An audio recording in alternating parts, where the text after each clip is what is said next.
You're listening to the No BS Bishop podcast. We're alive to love, and all other values are potential BS. Now here's your host, Bishop Randy Dean.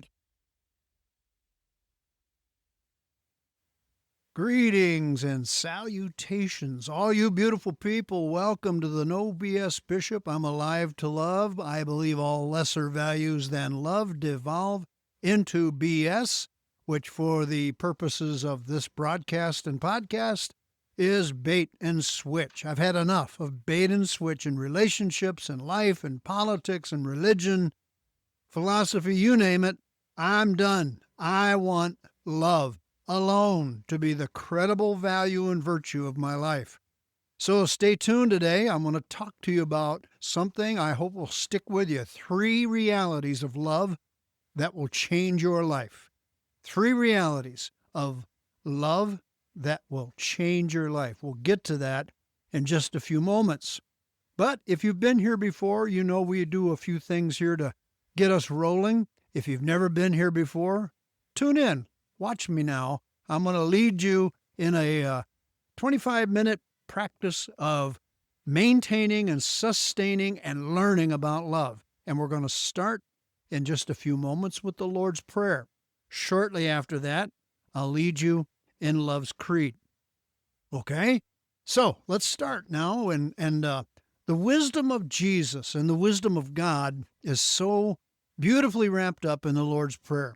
The most prayed prayer in human history, and I believe one of the most significant short paragraphs of how life can be healed through prayer.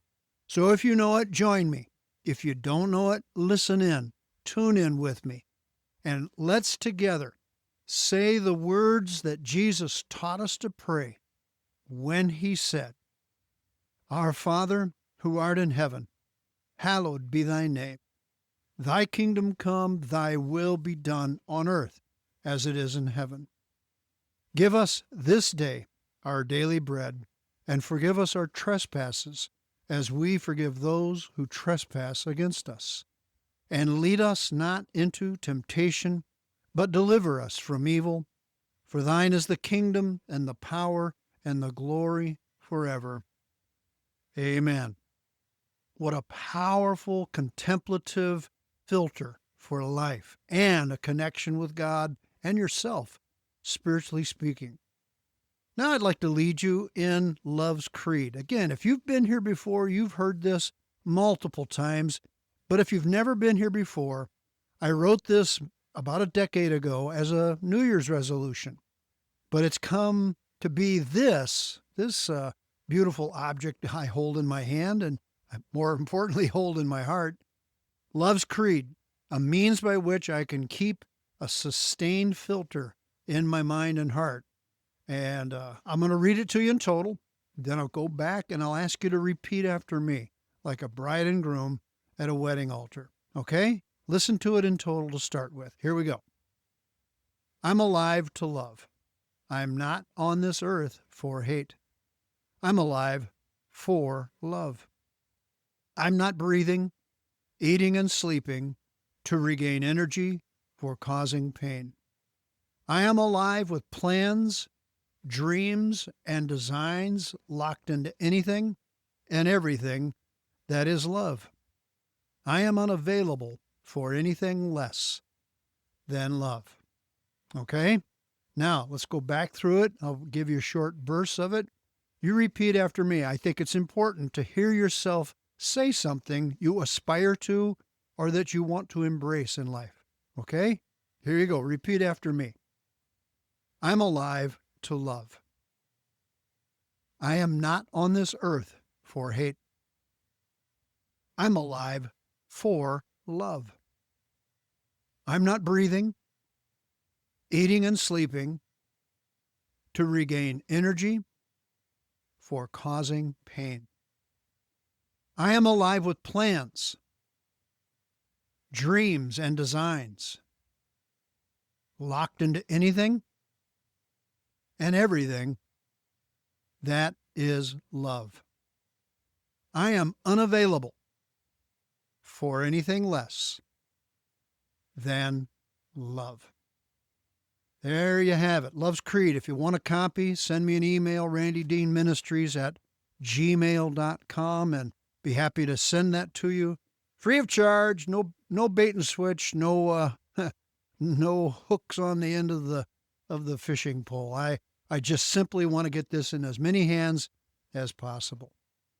Well, I told you earlier, I have a subject today that I think you're going to be interested in. I know it's a summary of some of the things I've said for the last 6 years, but it's even more than that. It's a challenge. And I want to ask you to just tune into this and hear something that could set your life in a whole new frame of reference. And that is this. There are 3 realities of love that will change your life. 3 realities of love that will change your life. You ready? You might want to have a pen and paper ready. I'd like to invite you to take this to heart, take this to mind, and jot it down. Make a note and check it twice.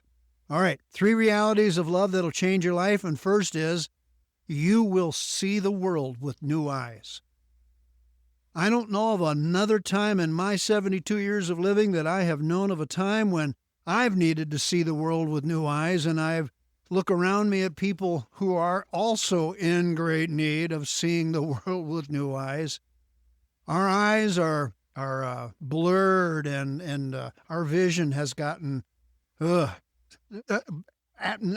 than blurry. It's downright blind in some cases.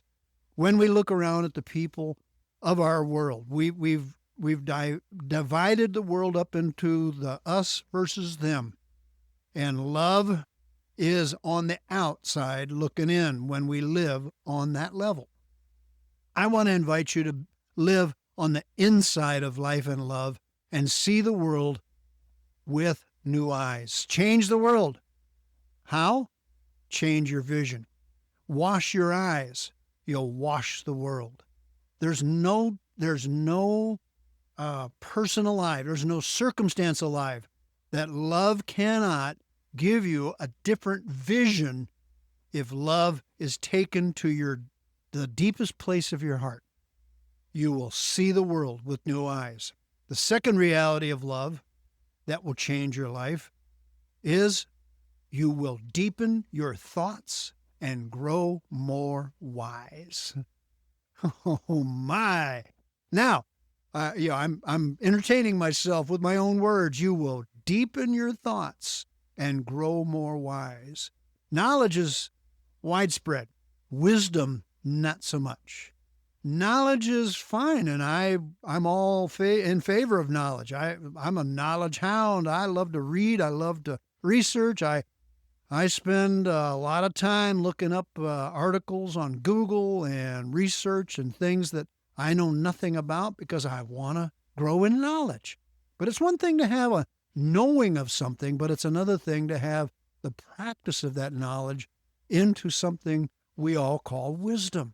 The wisdom of life is what we are all in search of, more than the knowledge, and to take knowledge to somewhere where it can be practiced in a manner that enriches not only my life, but other lives. When the reality of love is activated in us, we will deepen our thoughts and grow more wise. We will grow beyond knowledge. You can watch the news and get knowledge, but with love, your knowledge can become wisdom. You will deepen your thoughts. You won't look at another criminal without asking yourself questions that are based in love. How did this person get to that criminality, for instance? You will never again hear a rumor about someone and not ask yourself, how does love apply to this rumor? And if this is just one of those vicious rumors that's floating the streets of a small town or wherever it may be, and now it's not just small town rumors, it's social media rumors that go wild by the tens of thousands, hundreds of thousands, and yes, even millions. How can love take me out of the shallow depths of rumors into the deeps of wisdom of what's really happening? So first reality of love that'll change your life is you will see the world with new eyes. And I think it leads to the second reality of love that will change your life, and that is you will deepen your thoughts and grow more wise. Taking our thoughts beyond obvious conclusions, taking our thoughts beyond the need for an instant conclusion, beyond the need for an instant judgment, taking our thoughts beyond the need for instant answers. Being able, like Jesus, when he was quizzed by so many people, the Gospels have, such lovely stories of how Jesus was challenged by friends and enemies with this question and that question.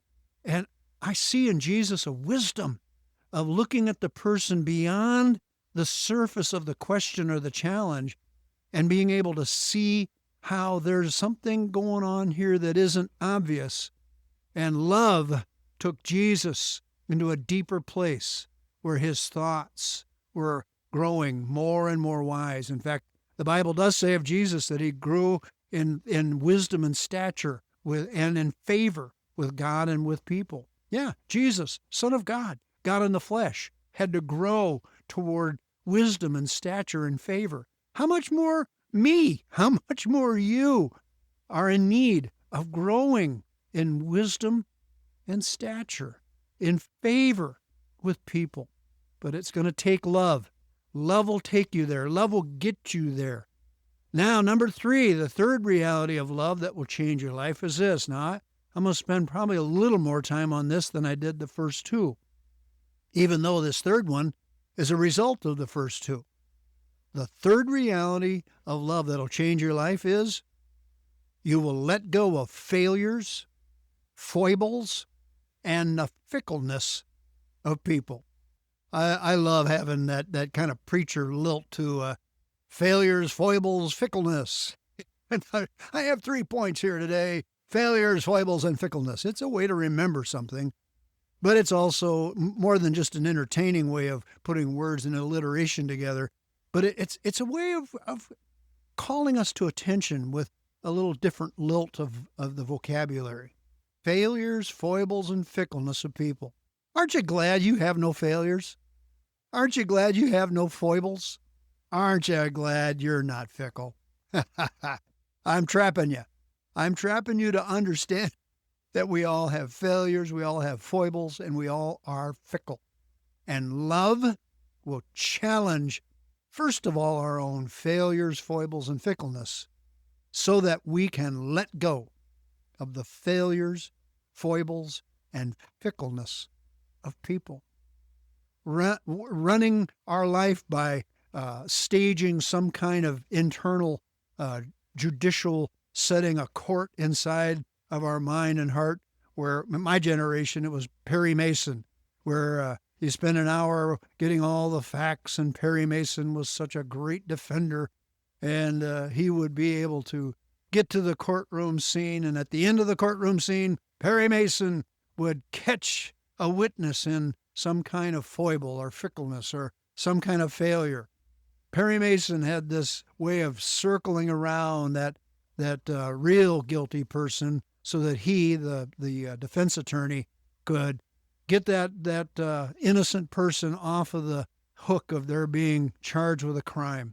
It was predictable, but it was a powerful formula on TV with Perry Mason. Look it up. It's an old black and white hour-long series. I can hear the theme music in my head while I'm talking about it. But my reason in bringing that up is that we all carry some courtroom scene inside of us, don't we?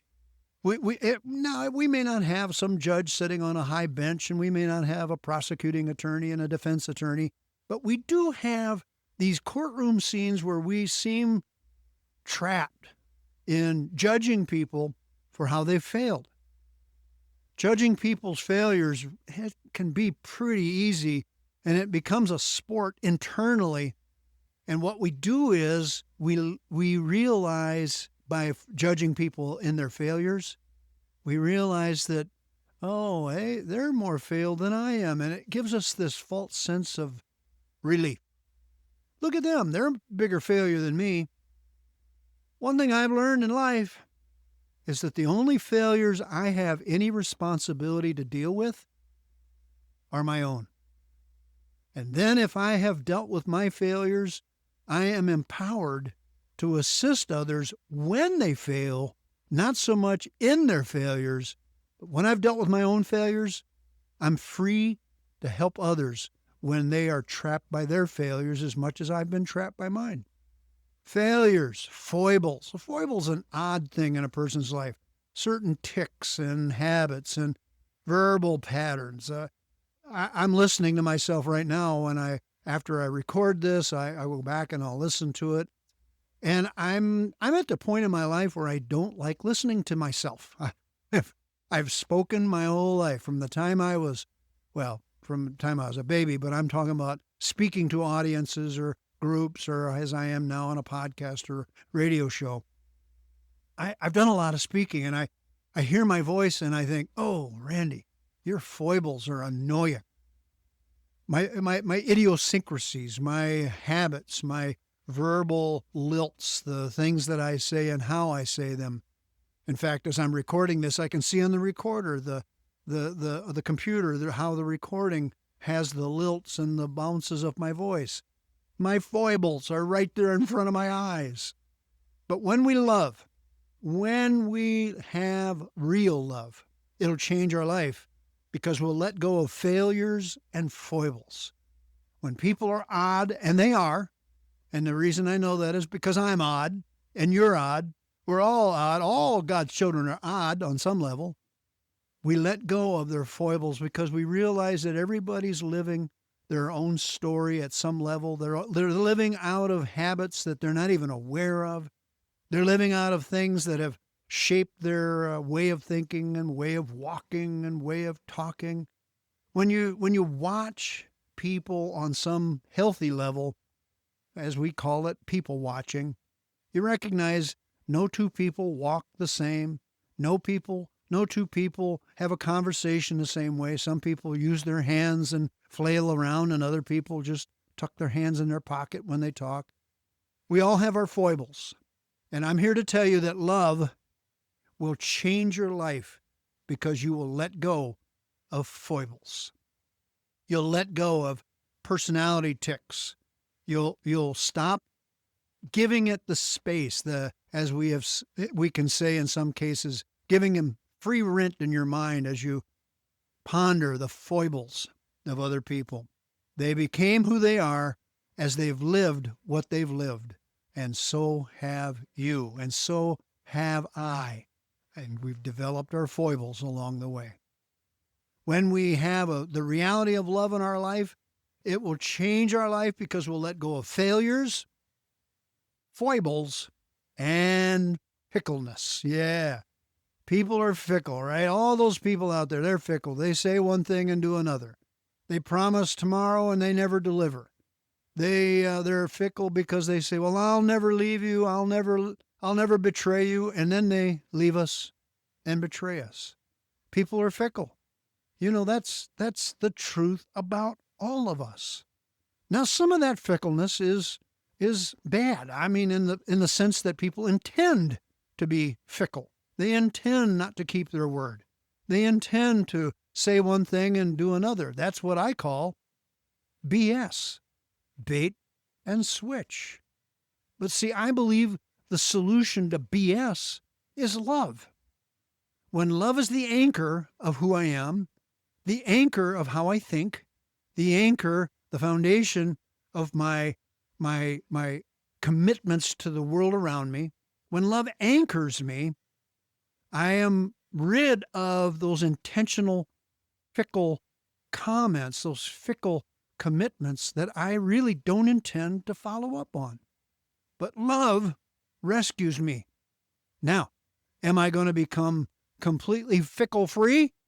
Say that 3 times. I don't want to dare it on the radio or podcast. Am I going to be fickle free? No, because I'm human. I make mistakes. I forget. Don't even start me down that.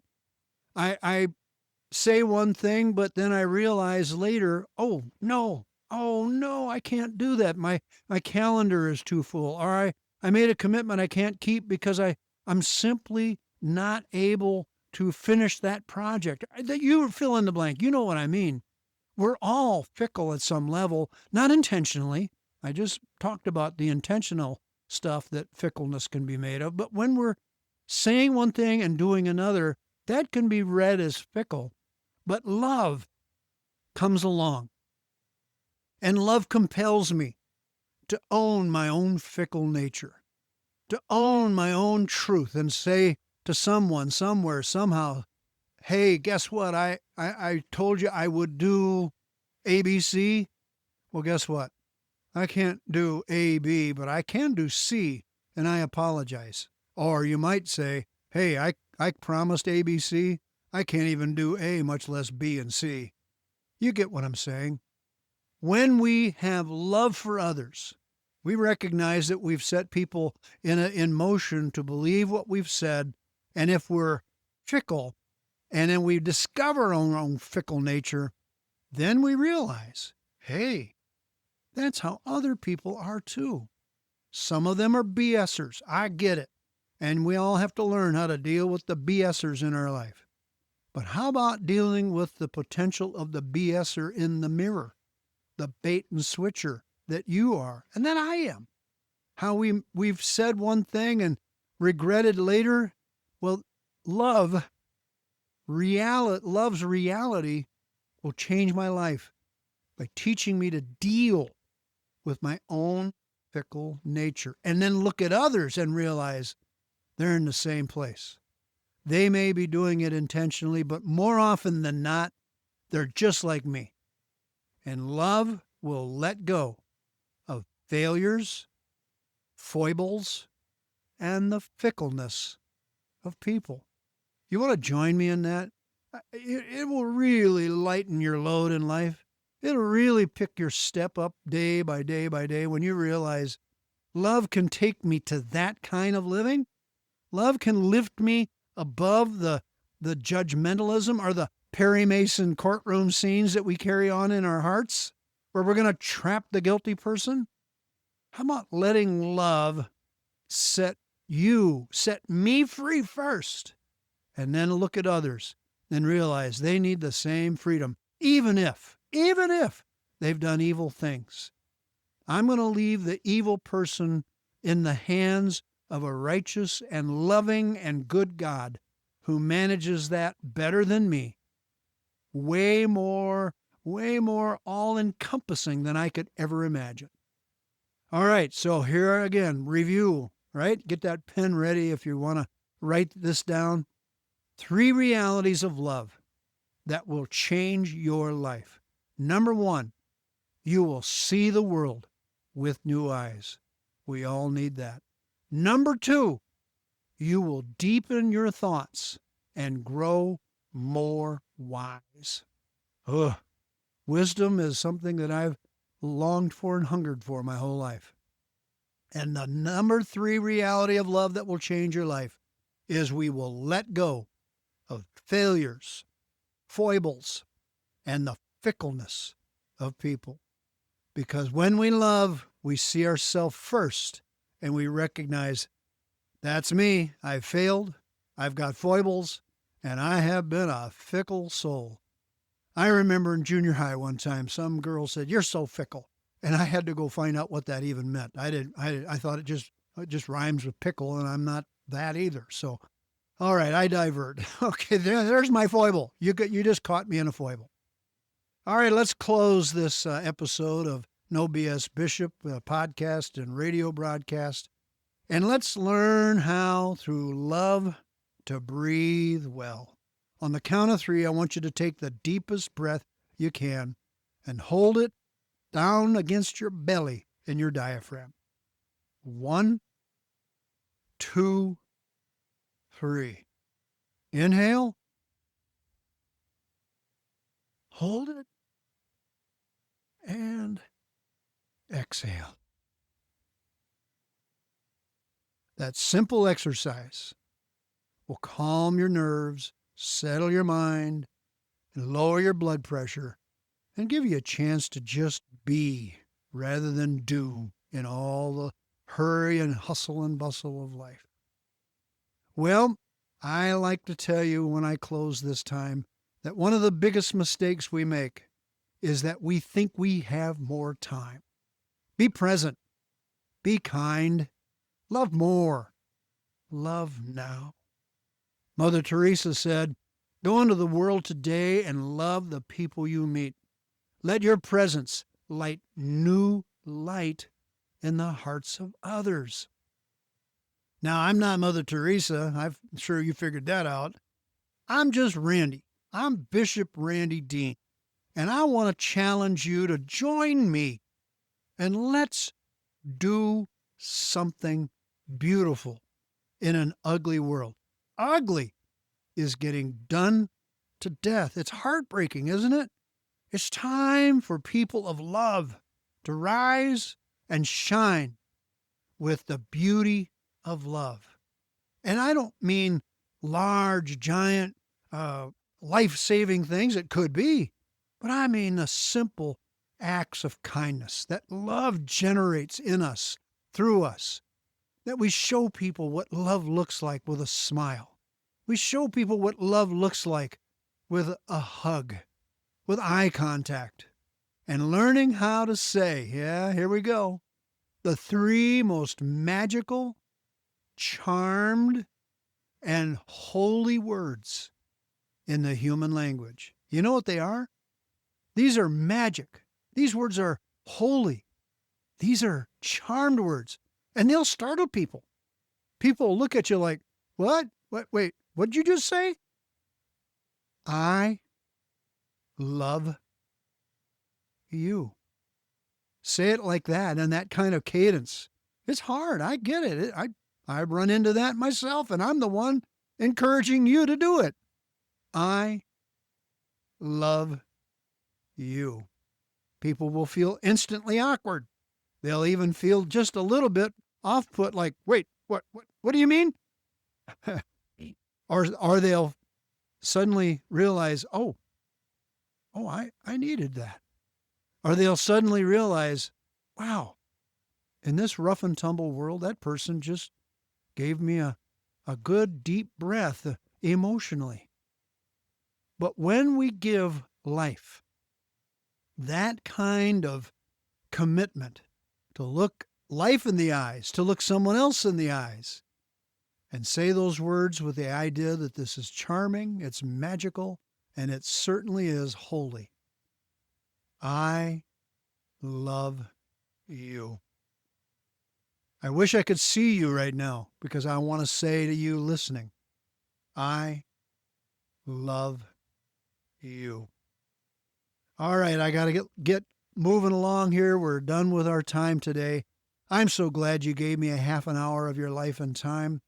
When I close this with those three magic, holy, and charmed words, I'm not just messing around. I'm seeking to offer you the tools to change your life.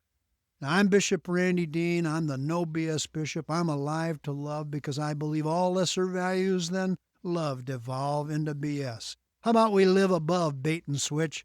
Let's be the people of love so that the world can see how life changes at the speed of love.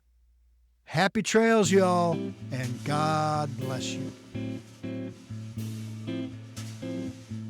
Thanks for listening to the No BS Bishop podcast. If you like the show, leave a comment on it.